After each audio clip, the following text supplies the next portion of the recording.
Hello everyone, welcome to our YouTube channel study अपने लिए। अभी तक आपने इस चैनल को सब्सक्राइब नहीं किया है तो सब्सक्राइब कर लें और बेल आइकन को भी ज़रूर दबाएं, जिससे कि हमारी वीडियो का नोटिफिकेशन आपको जल्दी जल्दी मिलता रहेगा।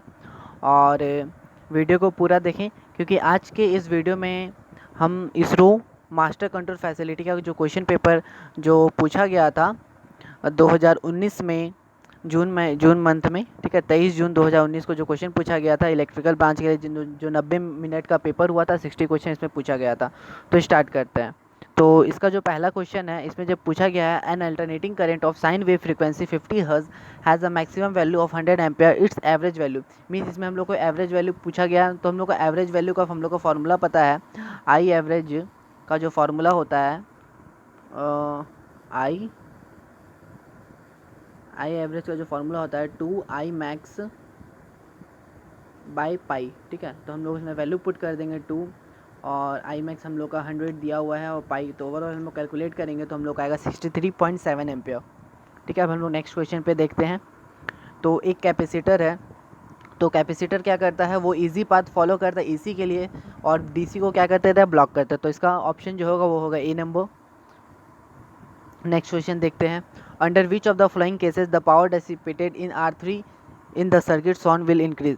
इसमें से मतलब क्या पूछा है कि जो पावर डेसिपेशन जो होगा R3 में कब बढ़ेगा। अगर हम लोग R1 को बढ़ा देंगे तो क्या होगा, रेजिस्टेंस को हम लोग इंक्रीज़ कर देंगे तो वहाँ का पावर डेसिपेशन बढ़ेगा, नहीं बढ़ेगा, क्योंकि पावर डेसिपेशन का जो फार्मूला होता है P equal to I square R होता है, ठीक है।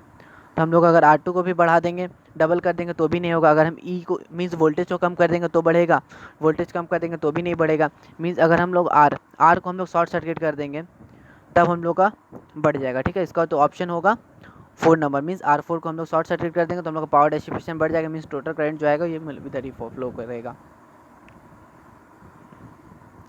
अब इसमें हम चौथा नंबर जो क्वेश्चन है, a series RLC circuit is said to be in resonance when its resonance frequency is equal to.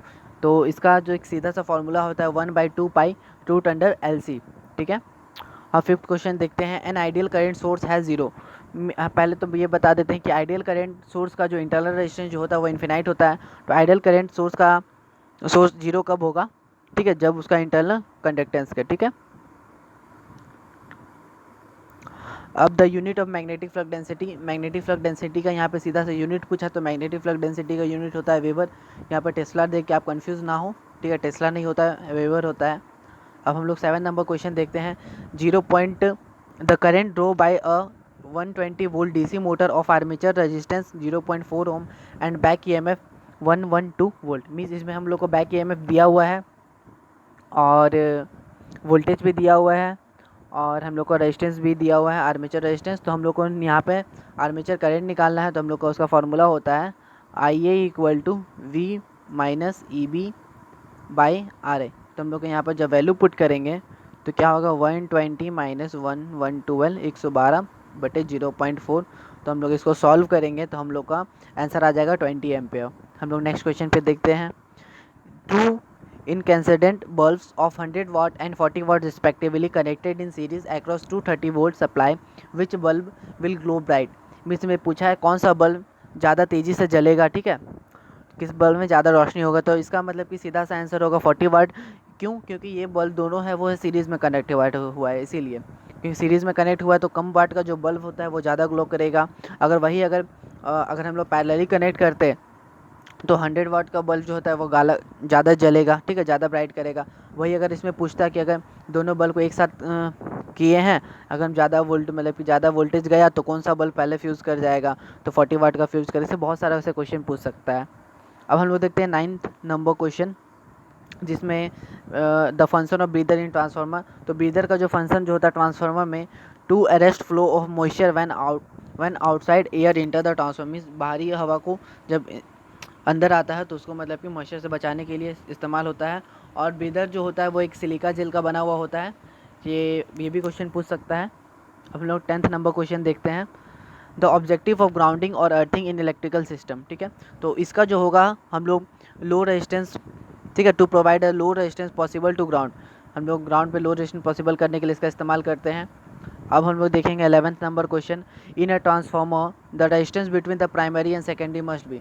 हम यहाँ पे पूछा रेजिस्टेंस जो होगा प्राइमरी और सेकेंडरी के बीच में कितना होना चाहिए, इन्फिनाइट होता है, ठीक है। और यहाँ पे पूछा है 12th नंबर क्वेश्चन में, triac is equivalent to 2 SCR connected इन।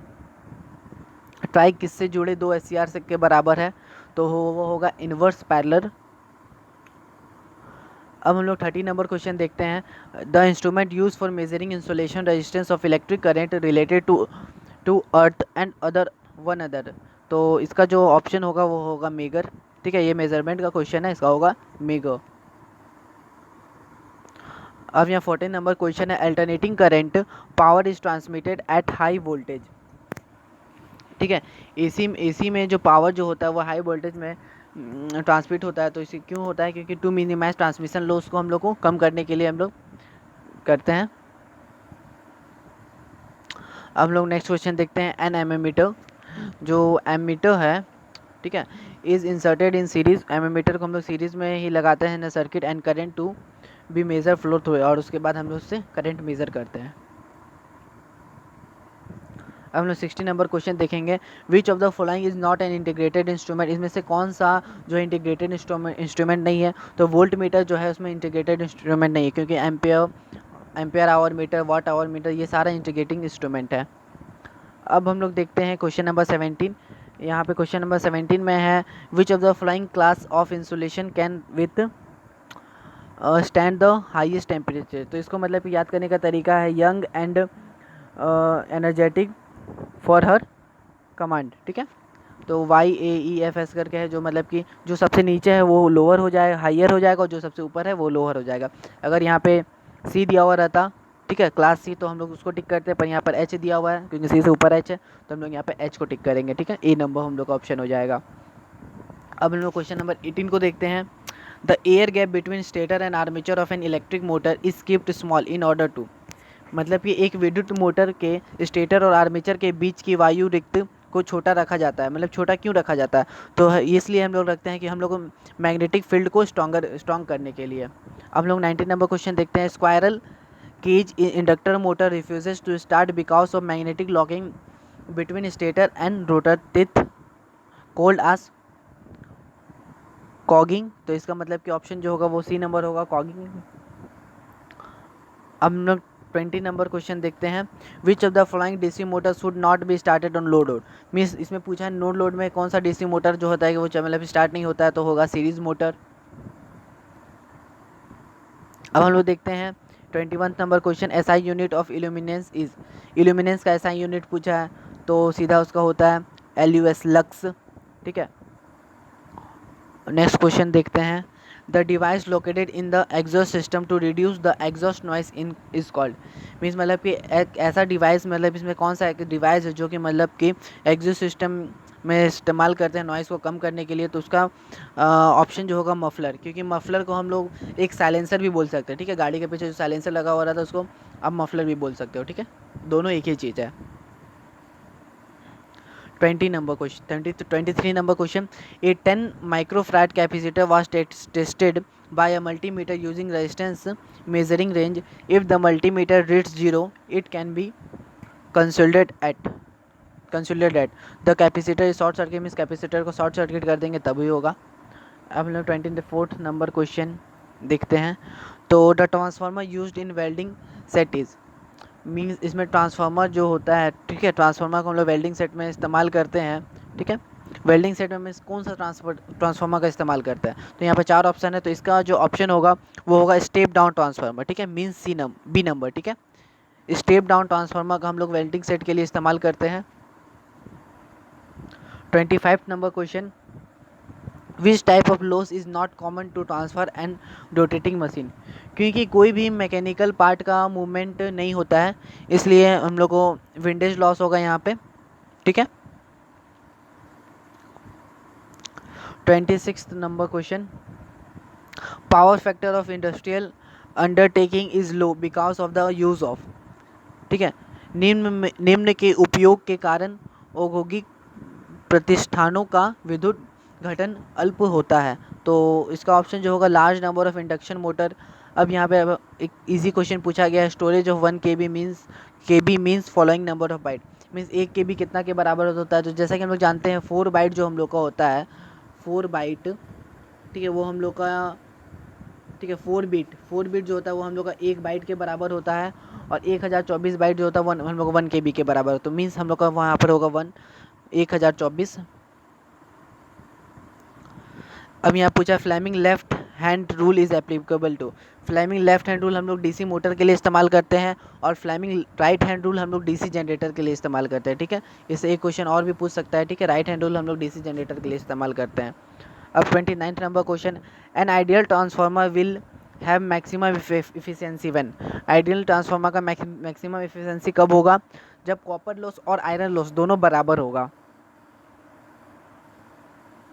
अब 30 नंबर क्वेश्चन है, Ohm's law is not applicable to. Ohm's law मतलब कि कब एप्लीकेबल नहीं है, वैक्यूम डायोड के लिए वो एप्लीकेबल नहीं है, क्योंकि electronic register, high voltage circuit, high circuit density, इस सब में सारा ओम्स लॉ एप्लीकेबल है, बट वैक्यूम डायोड के लिए वो एप्लीकेबल नहीं है। अब देखते हैं 31 number question, an induction motor will take the least starting current when. Induction motor का लीस्ट स्टार्टिंग करंट कब होगा, जब वो हम लोग स्टार्टर से हम लोग उसको स्टार्ट करेंगे, मीन्स ये वाला डी नंबर, ठीक है, जब हम लोग उसको स्टार्टर से स्टार्ट करेंगे तब उसका लीस्ट स्टार्टिंग करंट होगा, least starting current.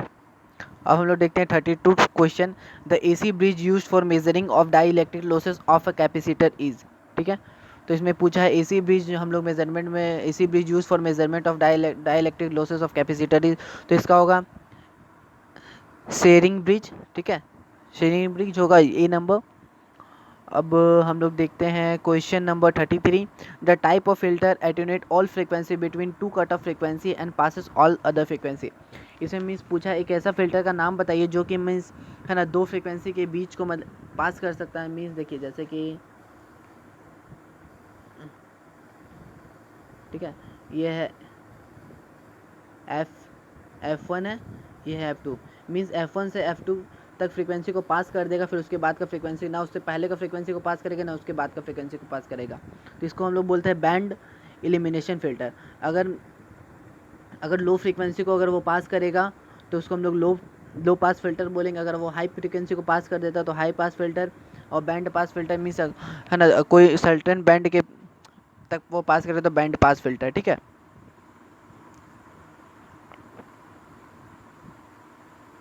Band elimination filter आपको समझ में आ गया होगा, ठीक है, मतलब कि जहाँ से होगा बस कुछ जगह को वो रोक देता है, बाकी सबको वो पास कर देता है। अब हम लोग देखेंगे question number 34, the turn ratio of primary to secondary to a transformer is 1:2. The AC voltage is supplied to primary at 220 volt peak to peak. The secondary voltage will be nearly. तो जैसा कि अगर turn ratio 1:2 है तो transformer ratio जो हो जाएगा वो 2:1, तो मतलब इसका जो आंसर हो जाएगा वो हो जाएगा 440 volt peak to peak. 35 question, एक सिंक्रोनस मोटर है, उसको हम लोग ऑपरेट करते हैं lagging, leading and unity power factor के लिए, ठीक है। अब है यहाँ question number 36। Question number 36. The resistance of a strip of copper of rectangular cross section is 2 ohm. A metal of resistivity twice that of copper is coated on its surface to a thickness equal to that of copper strip. The resistance of composite strip will be. तो हम लोग को यहाँ पे resistance पूछा है, तो मतलब कि यहाँ पर जैसे कि हम लोग को क्वेश्चन में हम लोग को R1 दिया हुआ है 2 ओम, ठीक है, R1 है हम लोग का यहाँ पे 2 ओम, R1 है 2 ओम, तो हम लोग इसको लिख सकते हैं, इसको हम लिखते हैं रो L/A, ठीक है, ये लिख देते हैं। और R2 हम लोग का है, R2 क्या है वो डबल है, यानी 2 रो L/A, ठीक है। तो यहाँ पर हम लोग का जो R2 जो होगा यहाँ पे क्या होगा 2, और रो L/A का हम लोग निकाले तो वो कितना है 2, यानी 2 × 2, तो ये 4 हो जाएगा।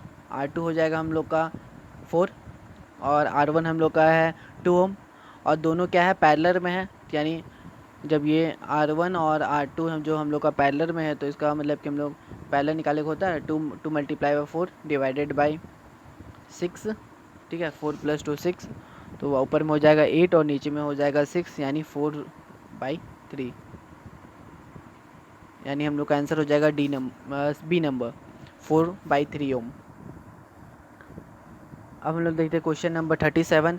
ए 20 kilowatt 4 pole 400 volt 60 hertz 3 phase 7, ठीक है, 1720 RPM induction motor is connected to 440 volt 50 hertz supply the motor will be.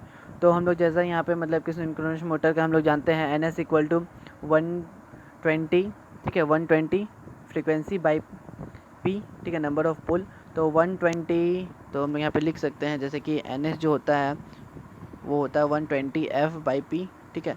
तो यहाँ पे 120 और फ्रीक्वेंसी हम लोग का दिया हुआ है 50 और पोल कितना हम लोग का 4, तो हम लोग का NS जो होता है वो आया हम लोग का 1500।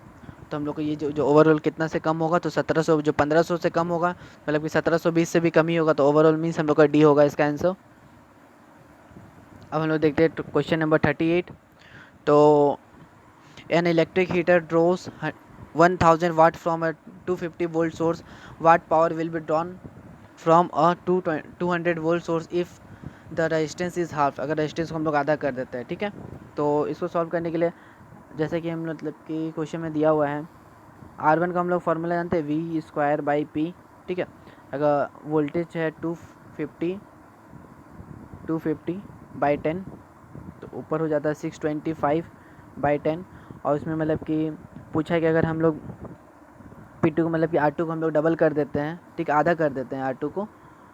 जब हम R2 को आधा कर देंगे तो 625/20 हो जाएगा, और पावर फिर हम लोग इसे करके हम लोग नेक्स्ट निकाल लेंगे, पावर = V²/R, ठीक है, यानी 200/200 डिवाइडेड बाई 625/20, ठीक है।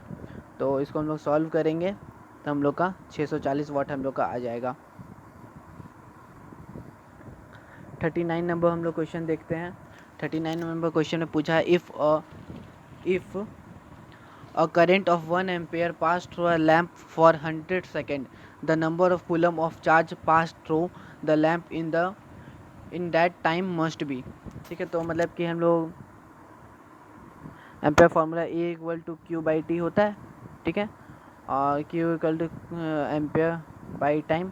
हम लोग का यहाँ पे कितना एम्पेयर है, 1 एम्पेयर है, टाइम हम लोग का 100, तो यहाँ पे हो जाएगा 100 कूलम, ठीक है। अब हम लोग देखते हैं क्वेश्चन नंबर 40 नंबर पर क्वेश्चन में पूछा a 100 kilowatt ampere transformer has copper loss of 1000 watt at full load and iron loss of 1000 watt at half the full load and 0.8 pf lag efficiency of the transformer will be nearly. तो इस question को हम लोग कैसे solve करेंगे, तो इसको question को सॉल्व करने के लिए कि हम सॉल्व करके दिखाते हैं।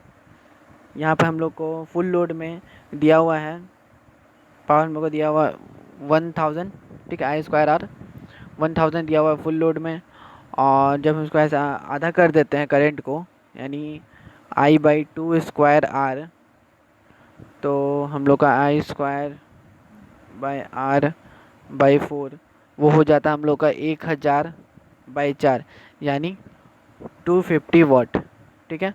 बट आयरन लॉस में भी सेम है, तो जब आयरन लॉस में भी सेम है तो 250 + 1000 यानी 1250, ठीक है। ये हम लोग का कितना लॉस निकल गया, 1250 हम लोग का लॉस हो जाएगा। और हम लोग इफ़िशियंसी का फॉर्मूला जानते हैं, इफ़िशियंसी का क्या हो जाता है, input minus loss divided by input, ठीक है। तो हम लोग इसका वैल्यू पुट करेंगे, जब हम लोग वैल्यू पुट करेंगे तो हम लोग इनपुट हम लोग का कितना निकला था, 40,000 निकला था इनपुट, ठीक है, और लॉस हम लोग निकाले थे 1250, ठीक है। 40,000 हम लोग का इनपुट निकला, तो ओवरऑल हम लोग कैलकुलेट करेंगे तो 96.875 आया। इनपुट हम लोग कैसे निकालते हैं, तो इनपुट हम निकालने के लिए इनपुट जो होता है जो हम लोग मल्टीप्लाई करेंगे 100 किलोवाट, जो हम लोग आया था 100 किलोवाट, ठीक है, और उसको हम लोग मतलब 0.8 हम लोग का दिया हुआ है और उसको मतलब आधा है, तो इसीलिए 40 हम लोग का आ गया। अब 41 नंबर क्वेश्चन देखेंगे। 41 क्वेश्चन में पूछा था Fahrenheit effect on long overhead lines is experienced when it is, तो इसका जो ऑप्शन होगा वो होगा lightly loaded. 42 question find universal get from below, इसमें से यूनिवर्सल गेट कौन है? यूनिवर्सल गेट होता है नैंड और नॉर, पर यहाँ पर ऑप्शन में हम लोग को नैंड दिया हुआ है तो सिर्फ यहाँ पर नैंड को हम लोग टिक मारेंगे। 43 number question in a diesel engine fuel is ignited by, diesel engine fuel में मतलब कि डीजल इंजन कैसे चालू होता है, तो मतलब क्या होता है उसमें heat resulting from compressing air that is supplied for combustion, mean C होगा इसका आंसर। हम लोग देखते हैं question number 44। A building has 3 floors and each floor has 4 fan of 50 watt that operate for 12 hours a day and one air conditioner of 3000 watt that operate for 2 hours per day in the month of the June. Determine the energy consumption in kilowatt hour of the building in June. Mean जून महीना में कितना मतलब कि energy consumption हुआ ये हमसे पूछा है। तो हम लोग पहले गिनेंगे टोटल फ़ैन कितना है, तो टोटल फ़ैन हम लोग का मतलब 4 है और 3 फ्लोर है, तो मीन्स हम लोग का टोटल फ़ैन हो गया 3 फ्लोर है, तो 4 तिया 12 मीन्स 12 फ़ैन हो गया हम लोग का। और पर फ़ैन का जो हम लोग का वोल्टेज है वो हम लोग का 50 वाट करके है, तो 50 मल्टीप्लाई बाई 12, ठीक है, 50 मल्टीप्लाई बाई 12, तो हम लोग का और इसमें मतलब कि कितना मतलब कि चल रहा है वो 12 घंटे चल रहा है एक दिन में, तो इसको फिर से 12 से मल्टीप्लाई कर देंगे तो टोटल हो जाएगा हम लोग का 7200 यानी 7.2 किलो वाट आवर। ये हम लोग फ़ैन का निकाल लिए हैं। अब हम लोग इसी तरह हम लोग निकालेंगे एसी का, तो घर पे मतलब कि 3 एसी है, ठीक है, जैसा कि यहाँ पे पूछा गया है, तो मतलब कि हम लोग 3 एसी है और वो मतलब कि 3000 वाट का है एसी जो हम लोग का, और वो मतलब चल रहा है कितना 2 घंटे पर डे, तो मीन्स हम लोग का टोटल कितना हो गया 18,000 यानी 18 किलो वाट आवर जो, और हम लोग पहले निकाले थे 7.2 किलोवाट, हम लोग दोनों को जोड़ देंगे 18 किलोवाट और 7.2 किलोवाट, टोटल हो जाएगा हम लोग का 25.2 किलोवाट। और जब हम लोग 25.2 किलोवाट को हम लोग 30 दिन मीन्स जून महीना में 30 दिन होता है, तो 30 से मल्टीप्लाई कर देंगे तो हम लोग का 756 आ जाएगा, तो वो हम लोग का सी नंबर आंसर होगा।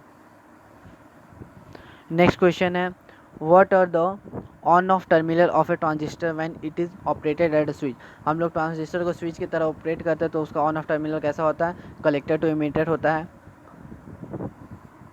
ए resistor is connected across a 50 volt source, the current in the resistor if the colour code is red orange and silver, तो कलर कोड का याद करने का एक तरीका है BB रॉय, ठीक है, BB रॉय GBW, ठीक है, ब्लैक ब्रिटेन रॉय करके ऐसा करके याद करने का तरीका, जिसमें कि B का 0 होता है, इसका 1 होता है, इसका 2 होता है, 3 होता है, ये 4 होता है, ये 5 होता है, ऐसा करके होता है। तो यहाँ पे पूछा क्या है रेड, तो रेड का कितना है 2, तो 2, फिर ऑरेंज का कितना है, ऑरेंज का 3 है, तो मतलब कि 2 3, फिर कितना है, फिर ऑरेंज है मीन्स 2 3 3, ठीक है, यहाँ तो हम लोग ओवर हो जाएगा 23 मल्टीप्लाई बाय 10⁻3, ठीक है, और यहाँ पर मतलब कि वोल्टेज दिया हुआ है 50, तो हम लोग का रेजिस्टेंस हो जाएगा 23 मल्टीप्लाई बाय 10⁻3।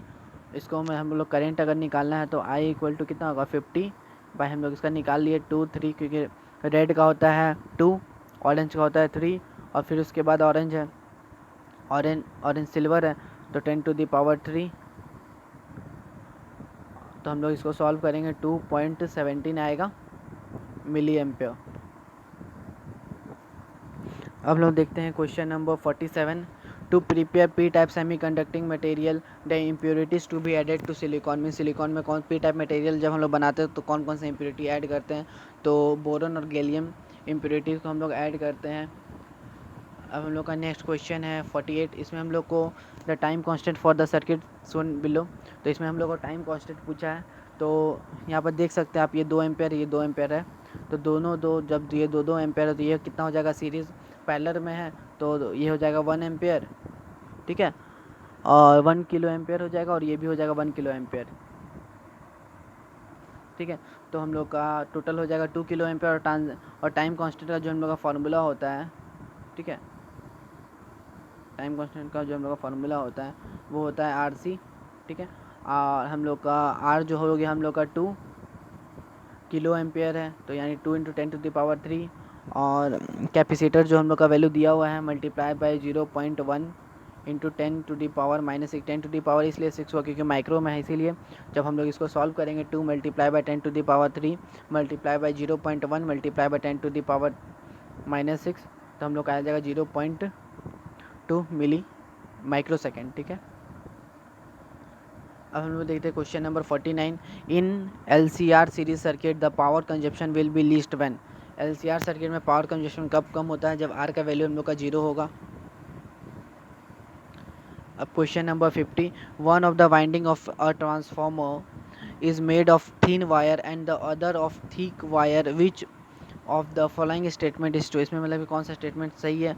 तो the winding made of thin wire is always the HV winding, ठीक है। जब हम लोग का वाइंडिंग जो होगा मतलब HV वाइंडिंग होना चाहिए। इसमें से पूछा है कौन सा स्टेटमेंट गलत है क्वेश्चन नंबर 51 में, तो इसमें मतलब कि पहला स्टेटमेंट भी गलत है, दूसरा इसमें मतलब हम लोग का तीसरा स्टेटमेंट जो सही होगा 1 बाई इंडक्टेंस जो होता है वो mutual 1 by inductance multiply by mutual inductance का वैल्यू हम लोग का 1 होता है।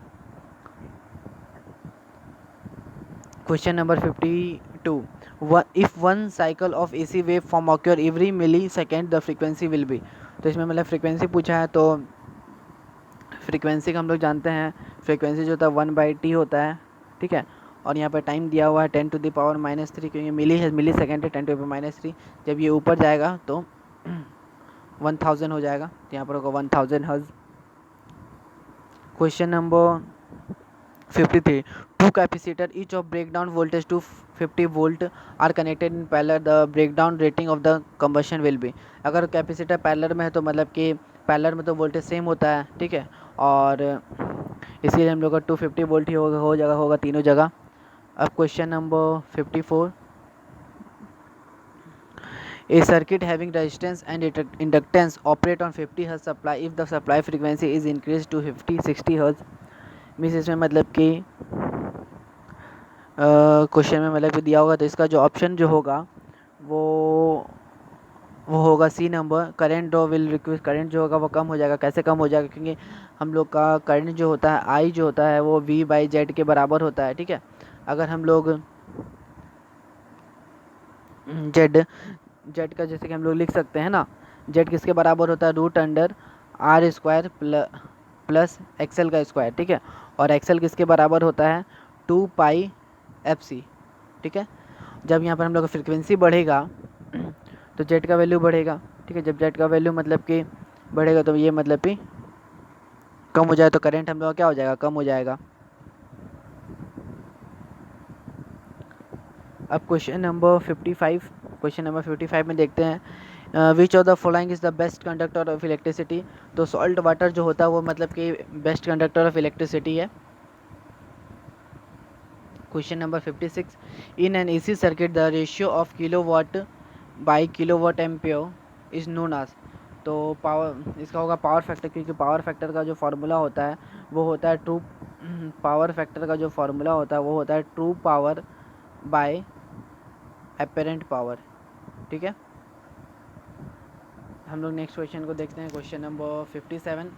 इसमें पूछा है the time constant of a capacitive circuit is defined as the time during which the voltages. तो इसका होगा rise to 63.2% of its final steady value. अब यहाँ पे लास्ट क्वेश्चन जो नहीं है, एक कोई दो क्वेश्चन और है। तो a short circuit test perform on a 25 kilowatt ampere 2300 by 230 volt transformer gives the measured value of resistance as 0.8 ohm and 0.009 ohm on the two sides of transformer. Its total equivalent resistance in ohms referred to LV sides will be। तो इस question में जो LV register जो हम लोग का दिया हुआ है वो है 0.009, और HV रजिस्टर जो हम लोग का रेजिस्टेंस दिया हुआ है वो है 0.009 8 एम्पियर। और हम लोग के का फॉर्मूला जानते हैं, वो होता है V square by V dash, यानी यहाँ 230 दिया हुआ है और यहाँ 2300 यानी 1/10 होगा।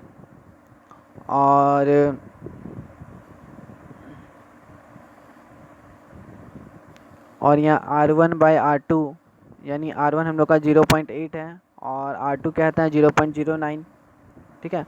और हम लोग को निकालना है R1 डैश, तो R1 डैश निकालने के लिए R1 मल्टीप्लाई बाई K, ठीक है। तो R1 होगा हम लोग का 0.8 दिया हुआ है और हम लोग K का वैल्यू निकाले थे 1/10, ठीक है। इसको हम लोग जब सॉल्व करेंगे तो 0.08 आएगा। और हम लोग को क्वेश्चन में निकालना है RO2, ठीक है। RO2 निकालेंगे जब तो किसका बराबर होगा R2 प्लस R1 डैश के बराबर होगा, ठीक है। तो 0.009 प्लस 0.008, तो इसको जब हम लोग सॉल्व करेंगे तो 0.017, ठीक है। तो ये हम लोग का आ जाएगा तो ए नंबर।